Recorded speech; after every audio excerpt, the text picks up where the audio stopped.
Здравствуйте, это программа «Диалог о прекрасном» с Кристиной Смольской. Напомню, что программа наша интерактивная, вы можете активно подключиться к нашей дискуссии на сайте dialog.by и посмотреть все выпуски нашей программы на сайте телеканала «Беларусь-3». Пожалуйста, присоединяйтесь. Придерживаться традиций или подрывать их? Идти протоптанной дорожкой или выбирать свой собственный путь? Быть неприметным или оригинальным? Липницкий шоу-оркестра и его руководитель Александр Липницкий точно выбирают второе и, кажется, не ошибаются. Оркестр Александра Липницкого уже заимел громкую репутацию яркого и самобытного коллектива. Об особенностях экстравагантного образа выступления с белорусскими песнярами и Бьянкой и обновлении музыкальной традиции мы говорим сегодня с мультиинструменталистом, джазменом и эпатажным дирижером Александром Липницким, руководителем Липницкий шоу-оркестр. Александр, добрый день, рада приветствовать вас в нашей студии. Здравствуйте, всем привет. Александр, вы, конечно, человек уникальный. В 18 лет вы собрали оркестр, который впоследствии стал популярным. А что вами двигало в 18 лет? Тогда вообще был коллектив очень, прям я помню, человек 40-50. Это огромный биг-бенд. Да, со струнной секцией большой. Ну что двигало? Вот что вами двигало 18 лет? Что-то хотелось замутить классно. В то время мы учились в музыкальном училище, и вот со своими ребятами, с друзьями как-то я решил так всех собрать и сделать какое-нибудь музыкальное дельце. Альтернативное вот. Такое, да? Да не то чтобы, просто свое. На самом деле все начиналось с традиции, знаете, капустники, вот что в таком духе, там музыкальная составляющая часть была. И вот к одному из таких мероприятий мы и приготовили там целый концерт. В общем. Давайте посмотрим фрагмент выступления коллектива. Давайте.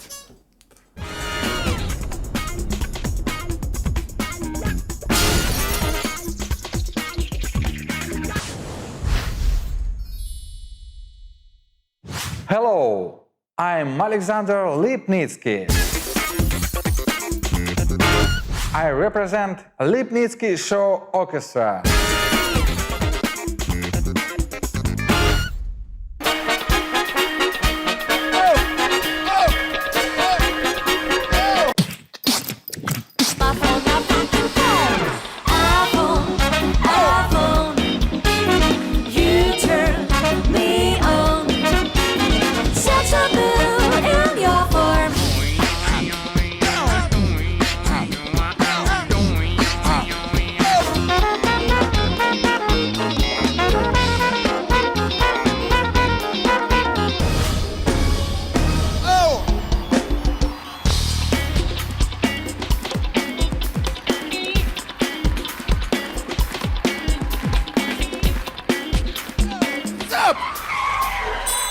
I like to energize my orchestra with orgasmic fluids.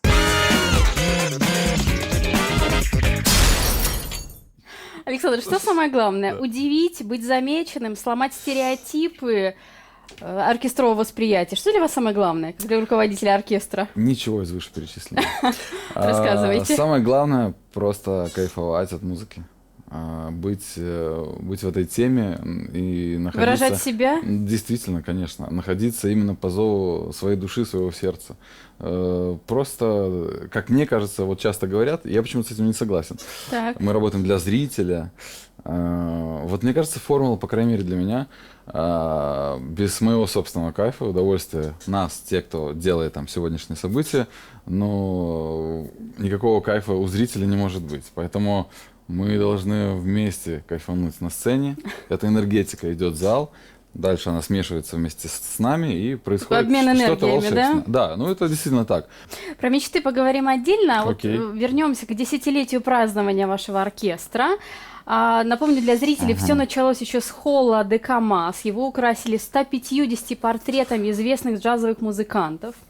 Сами музыканты выехали на сцену на огромном лимузине, причем на экране над сценой шла онлайн-трансляция из автомобиля, а вы спустились на сцену откуда-то с небес. Откуда с небес? Да, откуда-то с небес. Цитата от наших телезрителей. Олег Краснов. «Был на вашем эффектном шоу празднования десятилетия оркестра. Очень понравилось. Да. Вы сами придумываете все эти трюки или помогает кто-то?» Действительно, был такой момент нашего творческого всплеска. Правда, он давно как-то был. Насчет, скажем, сценического действия я Да. скажу, что у нас есть костяк коллектива. Мои друзья, мои коллеги. Сейчас не буду всех перечислять, потому что обидятся другие. И мы периодически собираемся специально, либо не специально, приходят какие-то идеи, и мы много же, конечно, смотрим мировых концертов. То есть классных. все вместе придумываете, да? Да, и вместе происходит какой-то процесс там, мысли, идеи возникает, и, естественно, для нас концерт это не просто выйти сыграть, это, конечно, Шоу. как-то, да, но причем так, чтобы это было внутренне, не для того, чтобы удивить, а для того, чтобы просто это реально классно, это торкает во время самого Действия. процесса, да, действия. Это очень Мне кажется, у вас возбуждает. это довольно стильно получается, вы все-таки соблюдаете некий вкус. Вот это, мне кажется, очень важно в этом шоу. Вы выступали с ансамблем «Белорусские песняры» во Дворце Республики. Да. И я нашла интересный отзыв, довольно критический, об этом выступлении. Оксана Яновская. Да, Оксана. Возвращаясь к шоу, хочется отметить, что малоодетыми девушками на сцене можно было удивить в конце 80-х годов прошлого столетия. Сейчас это выглядит старомодно. Более того, экзерсисы девушек в купальниках оправданы, когда музыканты и певцы нуждаются в моментах, отвлекающих от их профессиональной немощи. Вы как на такие высказывания реагируете, что вас упрекают вот в таком неком старомодном шоу? Старомодным, да? Про девушек это говорят про ваших музыкантов. Да, вы знаете, про девушек довольно-таки часто. Не то чтобы очень. В общем, кто нас приглашает на различные мероприятия, в принципе, в том числе и за это приглашают, да. То есть они знают, чего от нас ждать, и именно, может быть, этого не хотят. Я сейчас не имею в виду только лишь, как сказали, там, слабо одетых девушек или Да, малоодетых девушек да. в купальниках, о том, что это и, некое отвлечение от главного. Возможно, зрителям с подобной точки зрения как-то тоже нужно, что ли, больше вглубь нырнуть того, что мы делаем, и заметить А вот расскажите про глубину. не только лишь малоодетых девушек. То есть все видят эту поверхностную часть. 100%. И у нас как-то, может быть, так, на наших землях Восприятие такое... сексуальности, вот все, что как бы с этим связано. Но везде в мире это нормальный образ, это нормальный контекст подобных мероприятий. Вот. Что касается белорусских песняров и Липницкого шоу-оркестра, это действительно для меня и для всего коллектива был большой этап. Но я хочу сказать одну такую вещь о том, что я не собирался в классических традициях аккомпанировать ансамблю «Белорусские песняры», прекрасному ансамблю, теперь уже моим друзьям, музыкантам, когда я еще был подростком, скажем, я там слушал, помню, их пластинку вместе с сестрой, но я не собирался аккомпанировать это в классическом смысле, как это делает оркестр где-то сзади, там. Смокинги, бабочки. Когда поступило это предложение сделать вместе, я четко, по крайней мере, музыкантам ансамбля «Белорусские песняры» дал понять, что это будет 50 на 50. И они согласились ваша музыка, на это, да? ваша, но так, как я это вижу, шоу. То есть мы не будем стоять там тихонько там, по нотам играть. Вот, мы сделаем его в наших аранжировках и с той как бы эстетикой, которую мне хочется делать. Вот, поэтому было... Кроме, моих девушек, которые там, две Маринки, привет, кстати, вот, там пестро и всегда, скажем так, выделяются. Но вот они, кстати, из тех людей, из того круга узкого, с которым это все и придумаем. Но были прекрасные аранжировки, не будем, мы над ними просидели, скажем, не так, что за ночь мы делали, мы там сидели несколько месяцев, вынашивали, готовились, соединяли красиво, по лучшим образцам. Я помню концерт Робби Уильямса, где там Фрэнка Синатра он вспоминает. Хорошие образцы берете. Это крутейшие образцы мировые, поэтому надо просто глазки пошире открыть, реально ушки, и послушать, что дальше происходит, чем просто там кто танцует. А еще есть такая тема, что все почему-то думают, хотят, чтобы белорусские песняры 45 лет, да, вот юбилей, там, они пели одно и то же годами, десятилетиями. Есть такой вопрос. И там у Земфиры на концерте, и у многих других, да, это из последнего, То есть за что их прочел. полюбили, да, То есть вот она чтобы должна они не менялись. спеть 3 песни этих, и вот все. Но артисты хорошие в том числе двигаются дальше, пишут новые Развиваются. песни, развиваются, новые шоу. Поэтому и часто зритель, может быть, к этому не готов. Это тоже нормально. Нет тут ничего страшного в этом. Ну да, некие такие стереотипы восприятия. 100%. Но вот в продолжении темы о некоем ломании стереотипов зрительского восприятия, я знаю, что вы участвовали в концертных вечерах у ратуши, и предлагаю посмотреть фрагмент джазовой субботы в вашем исполнении. Давайте, хорошо.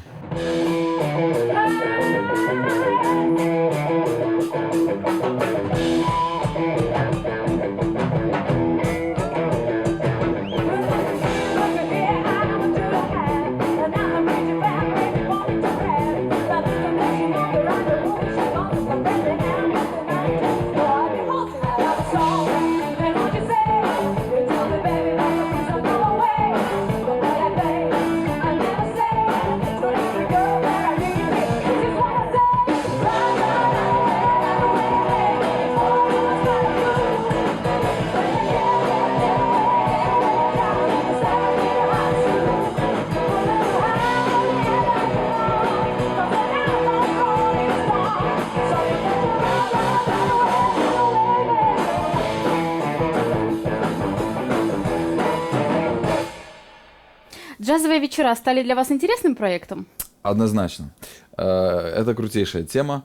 Кстати, я считаю, что немножко незаслуженно так сейчас как-то это перешло, как заслуга всех кого угодно, но кроме агентства Equilibrium Arts, которое, как я знаю, и меня она приглашала, придумала всю эту классную европейскую, абсолютно недостающую нам тему. Ну вот, с музыкальной точки зрения, вы бы как оценили это все? Действо. Действо, ну, вы знаете, ну, даже тут моей оценки не нужно. Те просто толпы, причем людей, таких, я бы сказал, эрудированных, с правильным взглядом, вот, да, то есть абсолютно такая европейская атмосфера, это очень круто. На улице несколько там дневный фестиваль, где идет живая музыка, джазовая, около джазовая, то есть это широкое понятие, но это абсолютно крутейшие эмоции. Поэтому 2 раза мы участвовали, и это было круто для нас. А в целом, Александр, вы довольны деятельностью оркестра за 10 лет? Вы знаете, вот насчет 10 лет... Да, довольно большой срок для оркестра. Я просто хотел бы сказать, что я начинал с большого состава. Сейчас у нас и коллектив по-другому называется. Поэтому я думаю, что тот большой оркестр, это уже, ну, скажем, недавняя, но история. Да? Сейчас у нас он называется Липницкий шоу-оркестр. Я решил так скромно его назвать. Вам Вот. комфортнее с этим Нет, у нас более- другая концепция пришла, другая тема. То есть мы теперь уже не сидим на стульях, нас не столько много. То есть, в принципе, это уже не оркестр как таковой вот в классическом Но восприятии. называетесь вы по-прежнему оркестр. Оркестра, да. Ну, знаете, есть бенды из 3 человек, они тоже оркестры, поэтому, в принципе, в этом нет ничего страшного. У нас другая тема. Мы переходим к своему репертуару, сейчас над ним потихонечку работаем, не загадываем, когда чего, но от, скажем, от какой-то мировой классики, от хитов там и так далее, мы сейчас потихоньку записываем свои песни. Моя музыка. Вот, То есть оригинальная музыка. Да. Оригинальная наша музыка, и планируем сделать программу именно с этой музыкой. То есть вот, скажем, ближайшая такая точка, куда я хочу Куда стремитесь, стрельнуть. Да? А вот вы Вот. сотрудничали с группой Light Sound и делали для нее джазовую аранжировку Да, для с удовольствием, Евровидения. с удовольствием. В 2012 году был выпущен совместный клип. Вот посотрудничали с Light Sound и закончили, или все-таки еще планируете с кем-то сотрудничать? Или все-таки перешли к после оригинальной этого музыке? сотрудничали, делали концерт большой с певицей Бьянкой. Это было сотрудничество. Вашей сестрой. Да, моя Приоткроем сестра. тайну. Привет. Вот. Крутой концерт получился, клевый, все с живочка, по-честному, все со всеми сцен-атрибутами. Дальше были белорусские песняры. Были еще и поступают предложения о сотрудничестве. Отказываетесь? Да, бывает и отказываемся. Вот, допустим, я не буду сейчас называть там артиста, но и организаторы, вот, вы должны понимать, организаторы, дорогие организаторы, что если это интересно, если это круто, реально, ну вот из тех проектов, которые я перечислил. Да, мы участвуем. Но если приезжает какой-то исполнитель шансон-музыки... Ну, это немножко не ваш формат, нет, да? ну вы понимаете, но обращаются, все, будет полный дворец республики, все. Но я говорю, ну это... Отказываетесь от полного дворца республики? Да, да.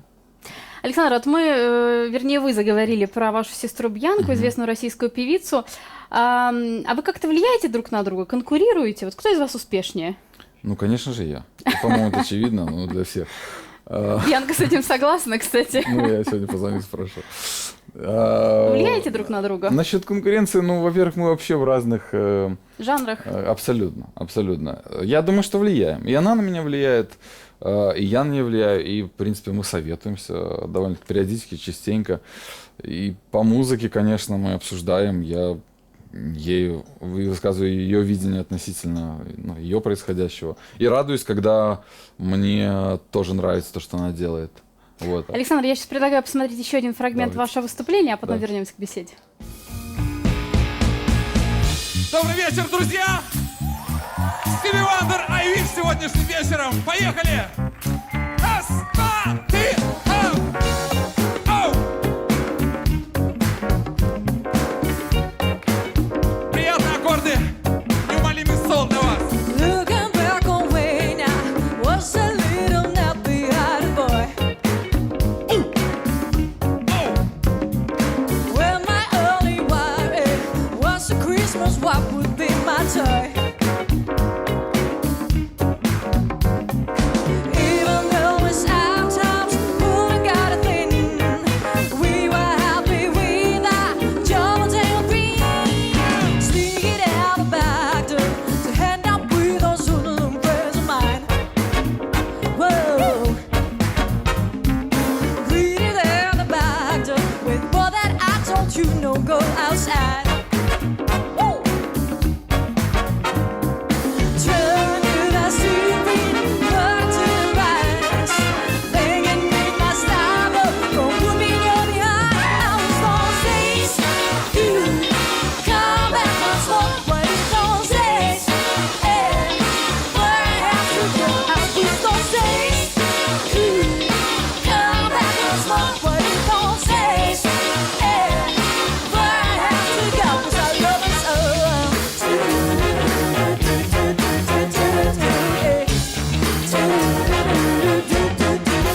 Я раньше стеснительный был совсем, сказали вы в одном из интервью, а потом спуск на сцену с вертолетной лестницы прямо с потолка, без страховки, экстравагантное и зажигательное выступление на сцене вместе с оркестром, которое мы видели в видео.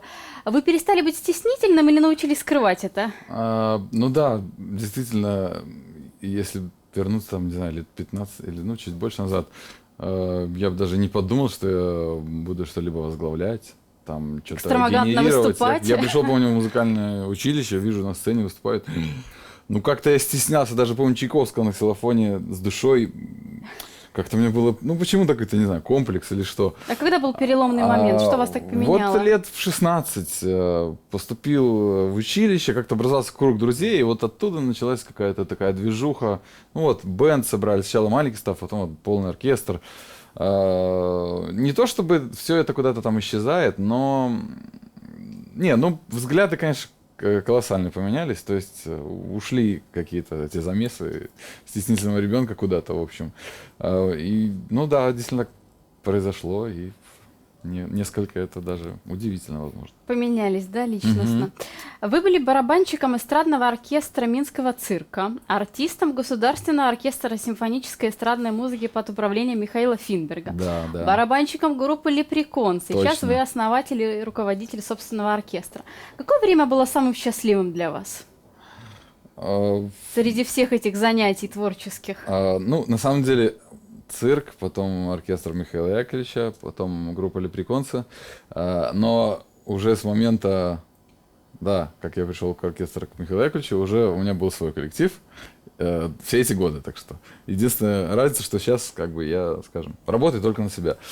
Время... Да, вот самое счастливое для вас. Ну, крутые вот все эти времена. Ну, на самом деле, вспоминаю, да, начиная вот с 2000-х, вот когда все это начало... Ну, когда у тебя что начинает получаться, ты начинаешь что-то соображать, придумывать, и это воплощается.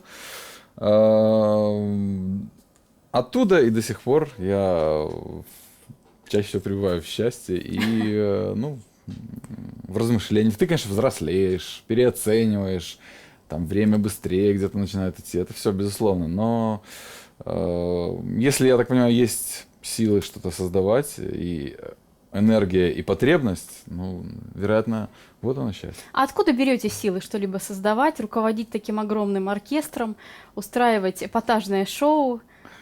Откуда силы черпаете? Вот почему они эпатажные?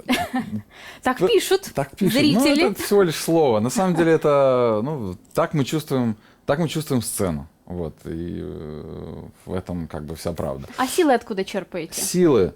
Ну, какая-то у меня вот, что ли, оттуда еще, может быть, я не знаю, с какого-нибудь возраста, там, 15-летнего. Ну, какая-то вот мечта, она, конечно, видоизменяется. Делать классное свое музыкальное дело. Не скажу, что я очень быстро делаю, кстати. Но, наверное, такой у меня склад последовательно. Я, конечно, большой вот в мелочи, все детали. Перфекционизм такой, да? Да, я даже Проскальзывает. сейчас стараюсь, если честно, даже иногда специально вот что-то даже не доделать. Но это касается маленьких очень, там, миллиметров буквально, потому что понимаю, что это уже слишком.